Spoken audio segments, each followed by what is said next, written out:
Bonsoir tout le monde. Comment allez-vous?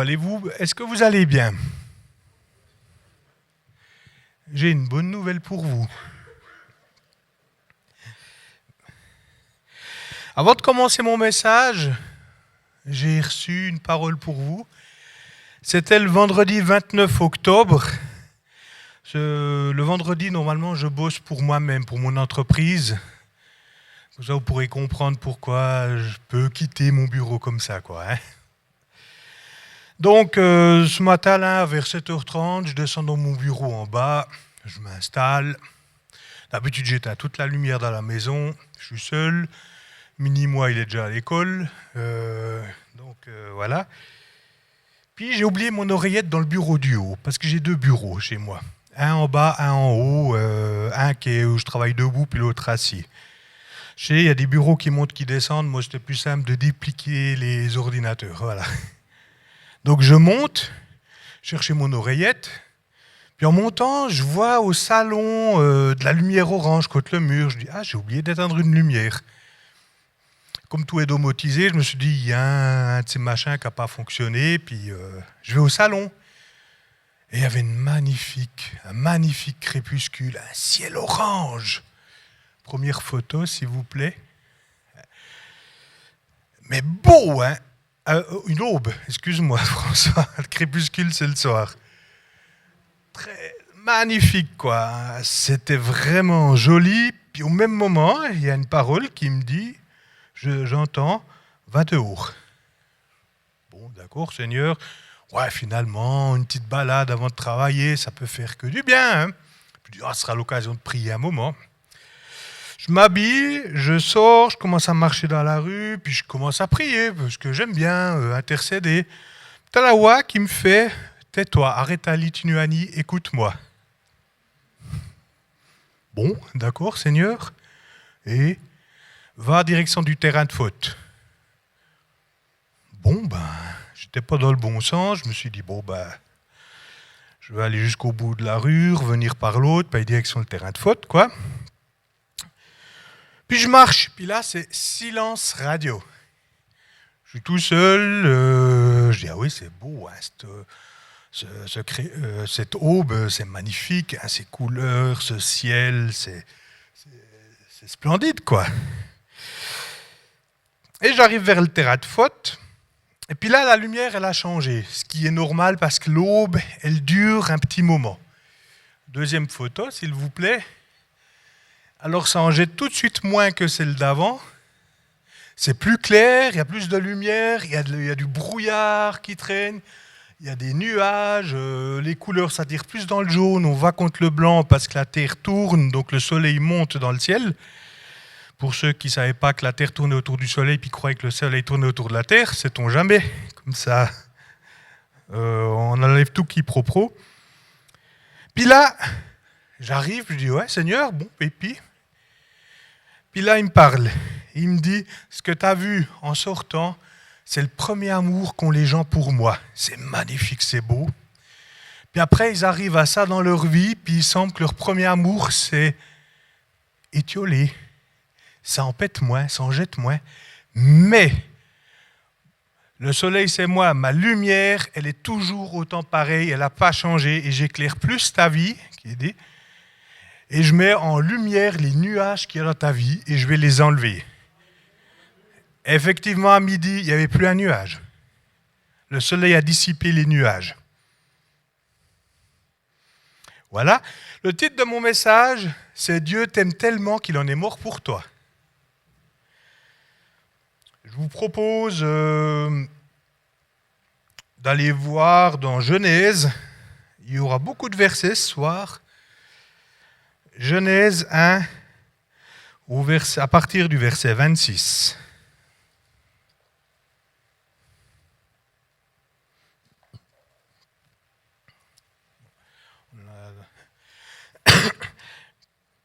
Puis Dieu dit, faisons l'homme à notre image, à notre ressemblance. Je fais déjà une pause là. Regardez votre voisin. Est-ce que tout le monde a vu son voisin?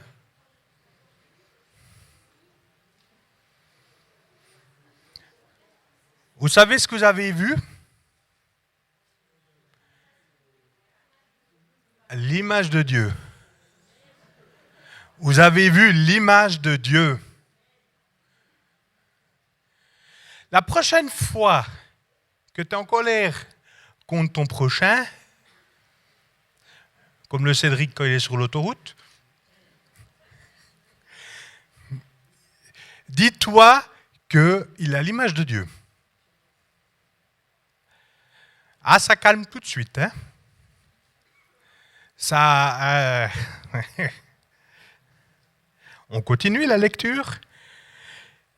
C'est important les mots qui suivent. Qu'il domine sur les poissons de la mer, sur les oiseaux du ciel, sur le bétail, sur toute la terre et sur tous les reptiles qui rampent sur la terre. Dieu créa l'homme à son image. Il le créa à l'image de Dieu. Troisième fois qu'il le rappelle. Hein? Il créa l'homme et la femme. Dieu les bénit et leur dit « Reproduisez-vous, devenez nombreux, remplissez la terre et soumettez-la. Dominez-les sur les poissons de la mer, sur les oiseaux du ciel et sur tout animal qui se déplace sur la terre. » Dieu dit aussi « Je vous donne toute herbe à graines sur toute la surface de la terre, ainsi que tout arbre portant des fruits avec pépins ou noyaux. Ce sera votre nourriture. À tout animal de la terre et à tout oiseau du ciel et tout ce qui se déplace sur la terre et à ce qui est animé de vie, je donne toute l'herbe verte pour nourriture. » Et cela se passa ainsi. Dieu regardait tout ce qu'il avait fait. Il constata que c'était très bon. Il y eut un soir, il y eut un matin, ce fut le 6e jour. Dieu a constaté que la création de l'homme, avec un H majuscule, des êtres humains, était quelque chose de très bon. Toute sa création était très bonne. Nous sommes l'apothéose de la création de notre univers. Troisième photo.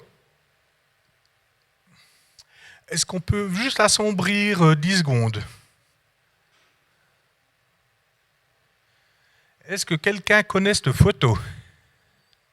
Oui, évidemment. Les scientifiques connaissent, ou les amateurs. Ok. Remettez la lumière. Cette photo, qui s'appelle un point bleu pâle, c'est une photo de notre Terre prise par Voyageur 1 le 14 février 1990 à une distance de 6,4 milliards de kilomètres. À l'échelle de l'univers, c'est rien, c'est à côté. Dieu a créé tout ça, tout l'univers, des milliers de galaxies, des milliards et des milliards d'étoiles, de planètes, tout ça pour créer la Terre et nous mettre dessus. Tellement que Dieu est grand. Tellement qu'il est grand. Il a créé tout ça, c'est énorme. C'est l'œuvre créatrice de notre Seigneur.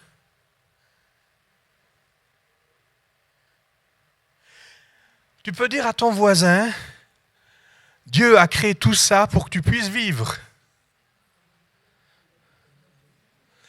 Tellement que tu comptes à ses yeux.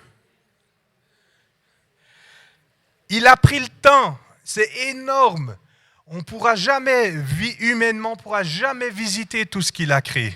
C'est pas possible. Il a juste créé ça pour que tu puisses vivre tellement qu'il t'aime. On ne se rend pas compte, ça nous dépasse. On ne peut pas se rendre compte. C'est énorme.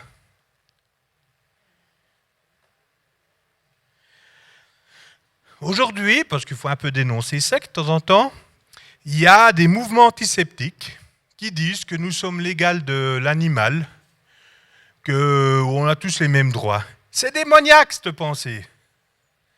Nous sommes l'apothéose de la création. Nous avons été créés pour régner sur le rôle d'un animal.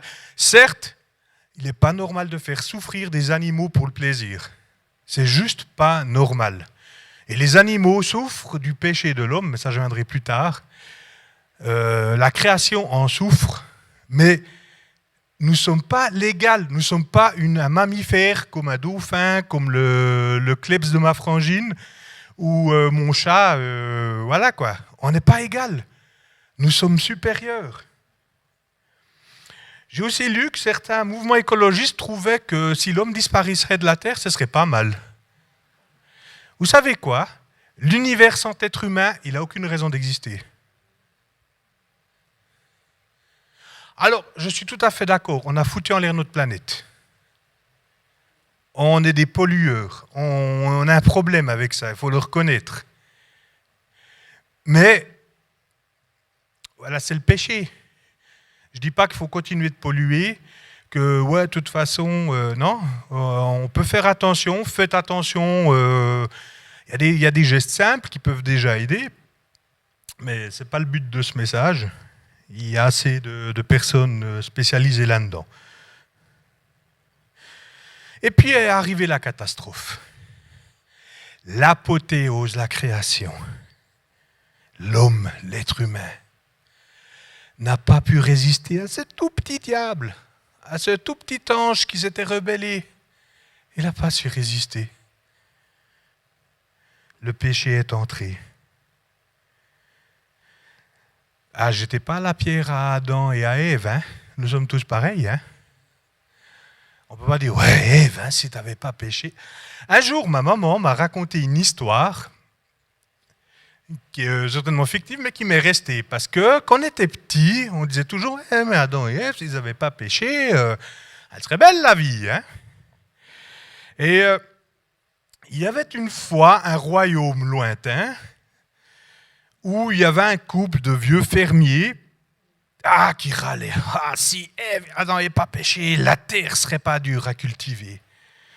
Ah, puis s'il y avait ceci, ce ne serait pas dur. C'est à cause d'eux qu'on souffre. Un jour, le seigneur de ces terres passa et les entendit rouspéter. Et il leur a dit, je vous invite dans mon château. Venez dans mon château. Tout content, hein, ils y allèrent. Vous pouvez vivre la vie que vous voulez. Vous avez accès à tout. Mais chaque fois que vous allez manger, sur la table, il y aura une soupière. Il y a interdiction formelle de l'ouvrir la soupière. Ça a commencé, alors ils ont commencé la belle vie, puis un beau jour, l'homme dit à sa femme, il y a quoi dans cette soupière? Le prince il nous a dit qu'on ne touche pas. Et puis le temps passait, il vivait la belle vie. Puis chaque fois qu'il se retrouvait pour manger, il voyait cette soupière, puis ça aidait à manger. Et un jour, madame souleva la soupière pour regarder, il y a une souris blanche qui s'est taillée. Alors évidemment, quand le prince a vérifié dans la soupière, il n'y a plus la souris blanche, donc il savait qu'il l'avait soulevée. Il n'y avait pas de caméra vidéo à l'époque pour surveiller. Il les a convoqués. Et il leur a dit, vous vous êtes plaints toute votre vie que c'était dur à cause d'Adam et Ève. Vous n'êtes pas meilleurs qu'eux. Vous retournez à votre condition. Puis il les a chassés. Ça, c'est juste pour ceux qui se croient meilleurs.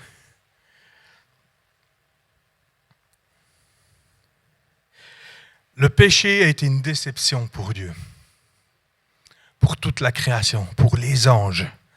Quelle tristesse! Quelle tristesse! Le joyau de Dieu, la prunelle de ses yeux, qui s'est rebellé. Le péché est entré, qui s'est donné à Satan. Mais quelle tristesse! Et puis là commença la plus belle histoire d'amour que tout l'univers ait connue. Le Fils a dit, Père, je vais les racheter, je vais mourir pour eux, je vais mourir pour la prunelle de tes yeux. Puis le Père dit, vas-y. Et Christ est venu. Et vous connaissez l'histoire, nous allons bientôt fêter son anniversaire. Le plus beau cadeau donné à l'humanité. Ce n'est pas les cadeaux à Noël. Noël, Pâques, c'est le cadeau donné à l'humanité de renouer le contact avec Dieu. On va dire, mais Dieu pouvait pardonner. Bien sûr qu'il pouvait pardonner. Le seul problème, l'homme s'était mis sous une domination étrangère. Satan avait des droits sur eux. Et Satan, c'est le prix du sang. C'est pour ça que Christ l'a payé. Pour rétablir le canal. Jean 3,16, c'est mon verset préféré. Si jamais vous le remarquerez que je le prends à toutes mes prédications, il y a toujours un Jean 3,16. J'aime ce verset. Moi, j'appelle le pivot de la Bible. En effet, Dieu a tant aimé le monde qu'il a donné son Fils unique afin que quiconque croit en lui ne périsse point, mais ait la vie éternelle. Son Fils unique. Dieu t'aime tellement qu'il en est mort pour toi. Vous me dites, ouais, mais je ne ressens pas ça. Non, je n'ai pas l'impression des fois, où je suis mécréant, ou voilà. Mais on va un peu approfondir. Ésaïe 53, 6, 7. Nous étions tous comme des brebis égarées, chacun suivait sa propre voie, et l'Éternel a fait retomber sur lui nos fautes à tous. Il a été maltraité, il s'est humilié, n'a pas ouvert la bouche, pareil à un agneau qu'on mène à l'abattoir, à une brebis muette devant ceux qui la tondent. Il n'a pas ouvert la bouche. À l'époque, tondre, c'était humiliant. Vous savez ce qu'on faisait après la Deuxième Guerre mondiale en France envers les femmes qui avaient succombé au charme de leurs voisins germaniques? On les tondait. La boule à zéro. Christ a accepté de subir l'opprobre qui venait sur nous. Il l'a pris pour lui. Dis-toi à chaque fois que tu pêches dans ton petit coin, ah Seigneur, tu rajoutes un coup. Alors je ne dis pas qu'on peut vivre sans péché, nous sommes tous pécheurs, moi le premier. Hein. J'ai besoin du pardon du Seigneur parce que je reste un être humain. Mais dis-toi que Christ a souffert à ta place, tellement que le Père t'aime, puis que Christ t'aime, que l'Esprit t'aime. Il a pris à ta place, c'est le plus beau cadeau. Matthieu 7, 9, 11. Ouais, alors je vais un peu trop vite là. Vous allez me dire, ouais, mais...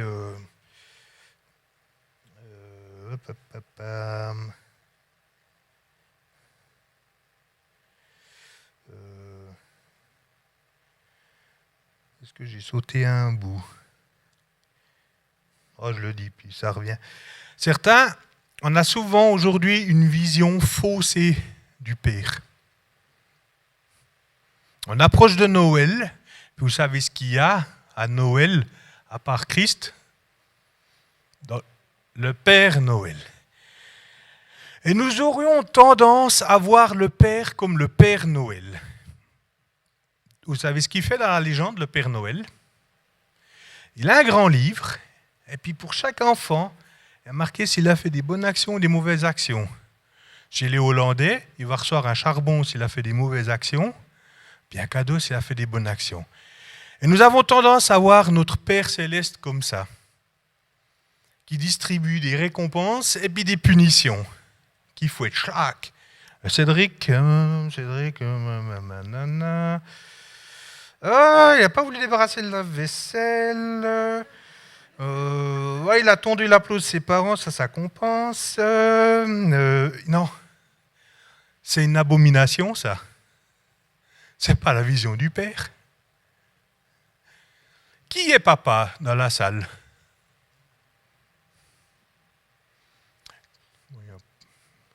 Qui voudrait être papa? C'est bien. Qui est maman? Ah! Parce qu'on parle du Père, ça s'applique aussi à vous. Hein. On est bien d'accord, quoi.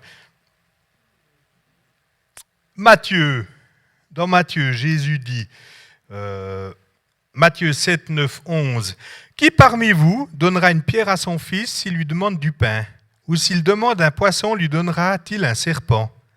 Si donc, mauvais comme vous êtes, vous savez donner de bonnes choses à vos enfants, votre Père Céleste donnera d'autant plus volontiers de bonnes choses à ceux qui lui demandent. Quand mon fils a faim, j'y donne des bonnes choses. Je ne vais pas lui donner un truc qui peut le faire mourir. Pourtant, je suis que le Cédric. Hein. Je ne vais pas lui donner un truc qui peut lui donner une diarrhée, ou bien en sachant qu'il y a certains trucs qu'il n'ose pas manger, je ne vais pas lui dire pour dire, ah, on va voir s'il est toujours... histoire de voir, quoi. J'ai un épipène, je vais bien une fois l'essayer. Non. Je fais pas ça, moi. Pas toucher à mon gamin, hein. Je sais rugir, hein. Puis je sais... s'il charge, gare à ceux qui s'en prend, hein. On est tous comme ça. Les mamans aussi, c'est des lionnes. Pas qu'à voir ma femme, hein. La petite douce Marie-France, quand on touche à cheveux de son gamin, oh là là. Elle est bonne. Notre Père Céleste, c'est pareil, il est bon pour nous.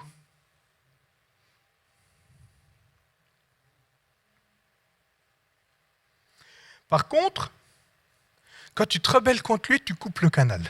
Tu coupes la liaison. Ah, ça c'est notre problème. Hein. Ah, on prendrait vite les armes. Hein. Façon de parler, mais... tu peux pas avoir ton propre système de valeurs. Ouais, non, mais en 2021... ouais, non, mais... elle était tellement belle, cette fille. Ouais, mais ça fait rien. Mais arrête. C'est de la culpabilité. Non, non, non, non, non. Ça marche pas comme ça. Tu peux pas travailler au noir. De toute façon, hein, il gagne assez, l'État. Ça ne marche pas comme ça.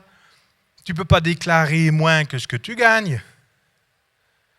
Alors, voilà quoi. Bon, oui, non, mais c'est pour moi. Tu n'as pas le droit. Tu ne peux pas aller voler dans le jardin de ton voisin. De toute façon, vous avez vu le nombre de pommes qu'il a 3 de moins, il ne va pas le voir. Tu ne peux pas insulter ton prochain. Celui-là. À la maison, pour éviter de dire un gros mot, on dit pantoufle. On dit quel pantoufle, celui-là. Bon, c'est limite une insulte aussi, mais... Donc... non, tu peux pas. On peut pas se rebeller contre les autorités. Ah, c'est limitation de vitesse. Hein. Quand tu reçois une amende, tu l'as bien mérité. Ils avaient besoin de fric. Il faut renflouer les caisses. Ah non. Paul dit, soyez soumis aux autorités dans Romains. Puis je peux vous dire que les autorités de Paul à l'époque, c'était Néron, hein. C'était pas le Conseil fédéral ou Macron pour les Français ou le nouveau en Allemagne où on est en train de changer. Ah non, Néron, c'était quelque chose. L'Église persécutée, ils ne prient pas que leur autorité change. Vous savez ce qu'ils prient ? Que leur dictateur se convertisse et vienne à Christ. Ça, c'est de la soumission aux autorités.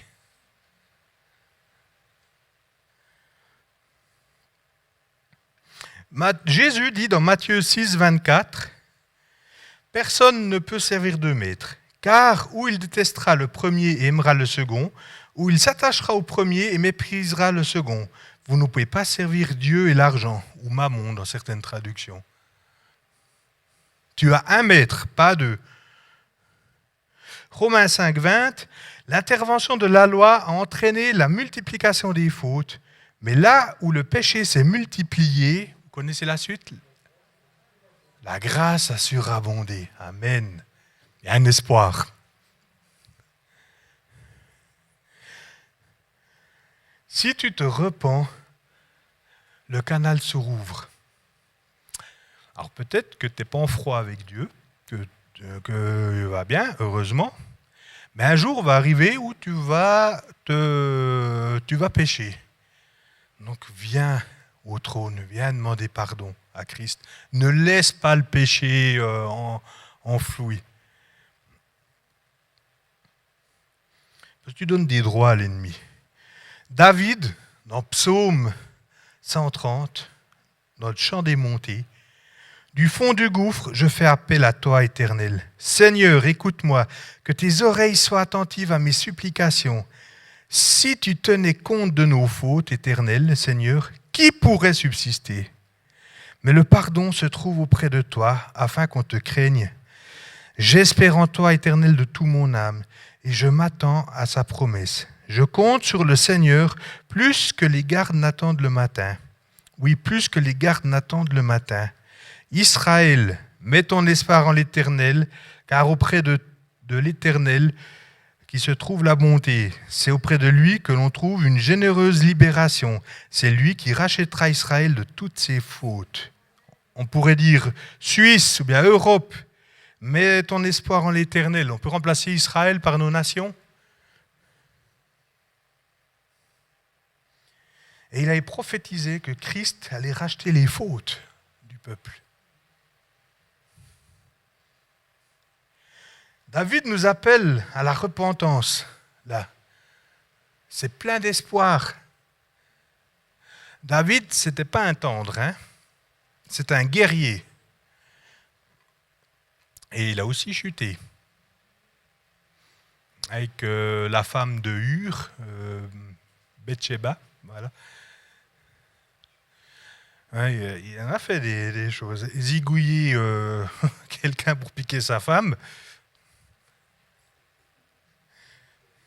Si vous avez triché les impôts, il y a de l'espoir. Il n'y a pas de petits péchés, mais vous voyez, hein, il y a de l'espoir, vous pouvez être pardonné. Psaume 103, 13. Comme un père a compassion de ses enfants, l'Éternel a compassion de ceux qui le craignent. Comme un père. La Bible nous... Voilà, comme vous aimez vos enfants, l'Éternel vous aime. Sophonie 3, 16, 17. Ce jour-là, on dira à Jérusalem, n'ayez pas peur, Sion ne baisse pas les bras. L'Éternel ton Dieu est au milieu de toi, un héros qui sauve. Il fera de toi sa plus grande joie. Il fera de toi sa plus grande joie. Il gardera le silence dans son amour, puis il se réjouira à grands cris à ton sujet. Dieu se réjouit de toi à grands cris. Quand tu es content, il fait la fête.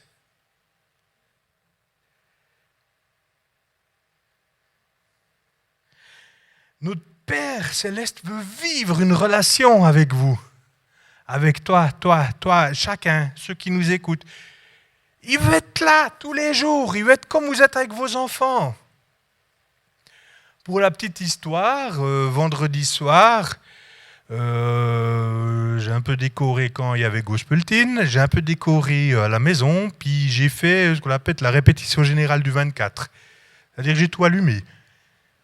Et après, je suis venu chercher... en fait, j'aime les photos forts, au grand désespoir de mon épouse, parce qu'on peut bientôt aller juste chez les voisins avec. Donc... j'aime énormément ça, j'aime les petites couleurs, les petites lumières dans la nuit, quoi. Si vous n'avez pas remarqué. Je ramène Luc et il rentre, et à un moment donné, il arrive au salon, puis il voit le salon, puis il y a cette expression sur le visage. Et ça fait waouh. Moi, ça m'a réjoui de le voir regarder. Un petit moment, ça dure 2 secondes. Waouh! Puis Dieu, notre Père, veut aussi vivre ça avec vous. Quand tu vois une aube ou un crépuscule le soir, qui est magnifique, tu fais waouh! Ah, il aime ça. Ah, il aime ma création.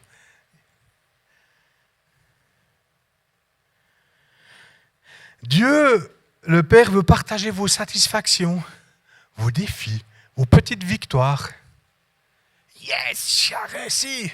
J'ai réussi à courir 100 mètres en dessous de 9 secondes. Ouais, il faut plutôt 10 minutes, mais voilà. Ouais, j'ai réussi à faire ça. Ouais, si vous êtes étudiant, ouais, j'ai réussi cet examen. J'ai bien bossé, puis j'ai fait une super note. Ou si vous êtes mère au foyer ou père qui aime la cuisine, j'ai réussi mon soufflé. Il ne s'est pas effondré quand j'ai sorti du four. Et partagez ces petits moments. Comme vous partagez les petits moments de plaisir avec vos enfants. Il ne veut pas être juste là pour le dimanche soir. Oh Père, merci parce que je te loue, je t'adore. Oh shakadala madala. Puis après, le reste de la semaine, vous êtes la pire des crevures. Il veut vivre avec vous tous les jours. Quand tu pries, si tu as l'impression de t'adresser à un site marchand, c'est que tu as un problème. Genre 19h28. Ah, le TJ va commencer dans 2 minutes. Ah, j'ai pas encore prié. Alors, Seigneur, merci pour ta bonté. Un petit peu de politesse. Guéris la tante Gertrude dans le nom puissant de Jésus. Donne-nous du beau temps pour notre sortie de dimanche prochain. Bénis mon chef qui m'ennuie. Fais ceci, fais cela. Merci parce que tu vas le faire. Tentative de manipulation de l'Éternel. Amen. Bon, où est la télécommande? Faut allumer, ça va être l'heure. Ça ne marche pas, hein. Ça m'est aussi des fois arrivé, quand je prie, je me dis, on dirait que tu es en train de faire, tu es sur Digitech, puis tu es en train de faire ta liste de commandes. Puis ça, j'aime pas. Ça me dérange. Non, il faut faire comme ça. Dans l'idéal, c'est comme avec vos parents terrestres, ou vos enfants, si vous êtes plus vieux, puis que ça fait longtemps que vous ne vivez plus chez vos parents. Le matin, vous vous réveillez, vous émergez, vous allez aux toilettes. À ce moment-là, c'est là qu'il y a mon Luc qui ouvre la porte, qui fait « Papa !»« Salut mon Luc, t'as bien dormi ?»« Ouais, puis toi ? Ouais, chouette journée, ouais, ou un peu moins, ouais, un TE, voilà. » Vous allez aux toilettes, et après vous revenez, vous vous habillez, vous descendez déjeuner. « Seigneur, merci pour ce repas, je te remets cette journée, merci d'être avec moi aujourd'hui. » On va bénir cette journée. Après, si vous êtes en home office comme moi, vous descendez dans votre bureau, vous allumez l'ordinateur, Spotify, Louange, vous chargez les jobs à faire à côté, puis vous louez. Moi, j'écoute la louange, puis d'un coup, je me surprends à louer.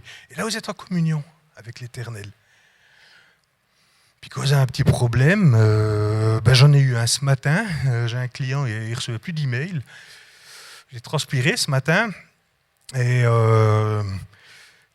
Seigneur, qu'est-ce que c'est là, l'heure passe, j'ai pas fini ma prêche, je voulais faire d'autres choses, je suis fatigué. Tout d'un coup, il m'a donné l'antivirus qui a zigouillé le serveur d'email, quelque chose, c'est un truc comme ça. C'est de la Windowserie, donc voilà. Et on a pu refaire partir, et puis le client était vachement content. Sans email, il aurait passé une mauvaise semaine. Merci Seigneur. Merci. Merci Père.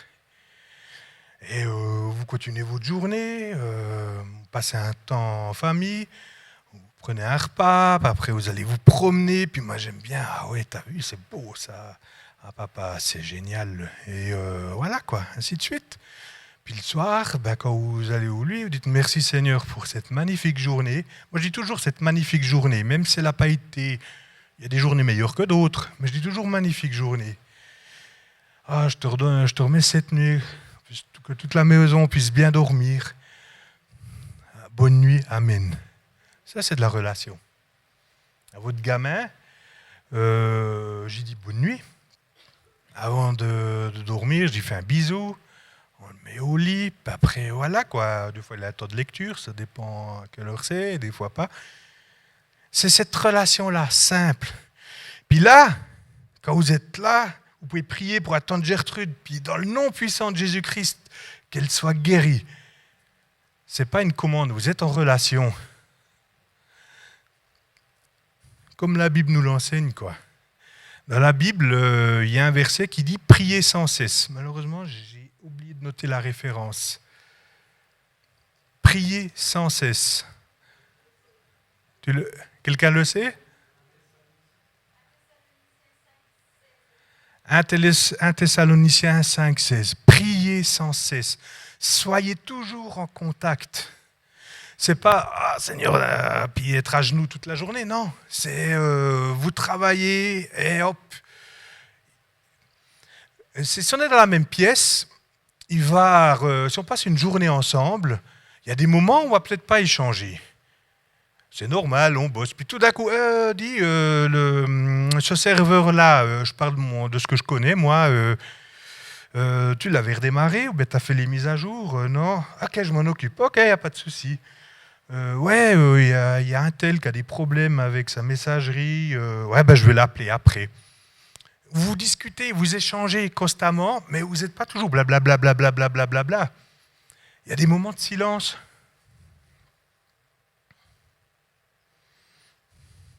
C'est une magnifique journée, ça, quand vous vivez comme ça avec le Père.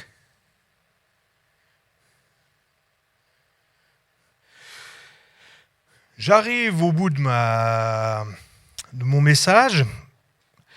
Je voudrais vous passer pour vous poser une question. Est-ce que tu veux avoir une relation plus sincère avec ton Papa Céleste?